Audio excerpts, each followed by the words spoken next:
Hello friends, మళ్ళీ కలిసినందుకు సంతోషం.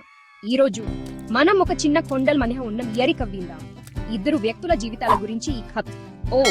ఒకరు రాజేందర్ హనుమంతుడైన భూస్వామి, మరొకరు నారాయణ్ నిజాయితీ గల కూలి. రాజేంద్రకు ఎకరాల కొద్ది పొలాలు, కోటలాంటి భవంతి, పట్టు వ్యాపారం అంటూ రాజభోగాలు అనుభవిస్తుంటాడు.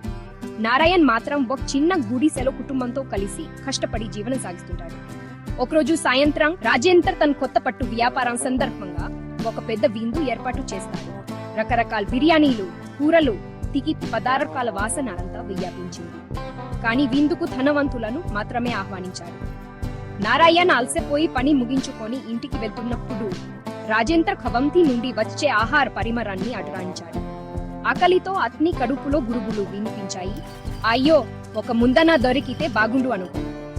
కాని ఆ బార్ను దిగమింగుకొని ఇంటికి వెళ్లి అన్నం కూర తిని సర్దుకున్నాడు.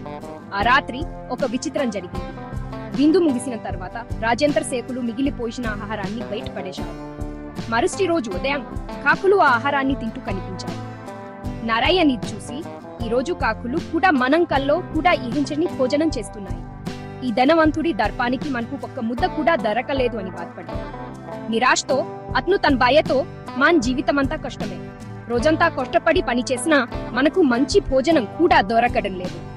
వాళ్ళు డబ్బును వృధా చేస్తుంటే మనం ఆకలితో అలంపిస్తున్నామన్నాడు. అతని తెలివైన భార్య నారాయణ్, డబ్బు నిజమైన సంతోషాన్ని ఇవ్వదు, అది తరచుగా ప్రజలను జీవిత విలువలు మర్చిపోయేలా చేస్తుంది. మన దగ్గర ఉన్న మంచితనం, ప్రేమ, నిజాయితీ వీటిని డబ్బుతో కొనలేము అని సమాధానం చెప్పింది. ఆ రోజు నారాయణ్ తన జీవితాన్ని మార్చుకోవాలని నిశ్చయించుకున్నాడు.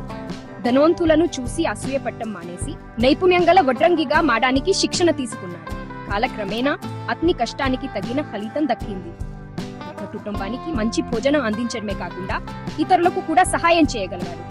ఇంతలో రాజేందర్ కొత్త సవాళ్లను ఎదుర్కొన్నాడు. అతని గోదాములో మంటలు చెర్రేగి అతని వ్యాపారం స్తంభించిపోయింది. అస్తవ్యతను అతను సవ్యంగా అనుభవించాడు.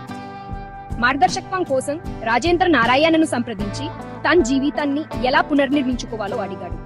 నారాయణ్ దయతో అతనికి సహాయం చేస్తూ, కొద్ది సమయాల్లోనే మన నిజమైన స్వభావం బయటపడుతుంది అన్నాడు.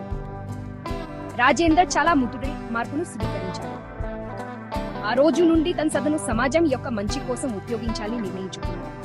ఆ జరు ధనవంతులు పేదలు కలిసిమెలిసి సంతోషంగా జీవించే ప్రదేశంగా మారిపోయింది.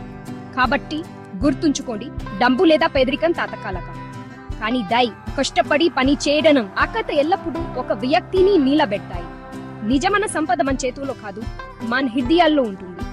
చూసినందుకు ధన్యవాదములు. ఏ కథ మీకు నచ్చినట్లయితే లైక్ చేయండి, మీ స్నేహితులతో పంచుకోండి. మరి ఇలాంటి మరిన్ని కథల కోసం సబ్స్క్రైబ్ చేయడం మర్చిపోకండి. మనడి కలుద్దాం. దయతో ఉండండి మరియు నవ్వుతూ ఉండండి.